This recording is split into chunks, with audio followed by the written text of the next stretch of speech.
Hello everyone, in this video I will be showing you how you could create a special key detector in Scratch. So in Scratch you only have these default keys and not key symbols like these. So in this video I will be showing you how you could detect if a symbol key is pressed. So to start off with, choose your symbol key. So we'll see if the question mark key is pressed, and then let's create a new variable, and then let's take a when green flag clicked, and then let's take a forever clicked, when like forever loop, and then let's do set question mark to then let's take this join block, and then let's also take the key pressed block. So keep this key pressed block in this variable here, and then you get these default options. So how will you detect symbols? So in this join block here you can type any text you want, and that includes even symbols. So just make this join block empty, then put this join block inside this circular shape here. So here if you can put a symbol, like in this case I want to detect if the question mark key is pressed. So let's do question mark symbol here. If you run the project, it shows question mark false.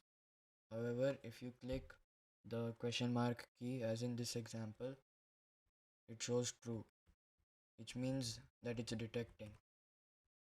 So you can use these for various other keys as well. So you don't really need a variable. I just showed the variable just to show you how it can be done. So you can just delete that, and you can do if key pressed, then take this join block, and then you can also do another symbol like this percentage symbol, and then you can do move 10 steps like this. So I'm clicking the percentage key here, and it's able to move 10 steps. You can use other keys as well, like hashtag key, and like suppose minus 10 steps. Then if I click the hashtag key, this cat will move backwards. You can also use this trick with the enter key button. Like suppose if the enter key is pressed, and this should move 10 steps, as you can see here. But this does not work for shift key, control key, etc. As you can see, in clicking the shift key it's not moving. So even with control that's the case. So that's how to create a special key detector. So if you enjoyed this video, leave a like and subscribe so that you don't miss the latest content. Thank you guys for watching.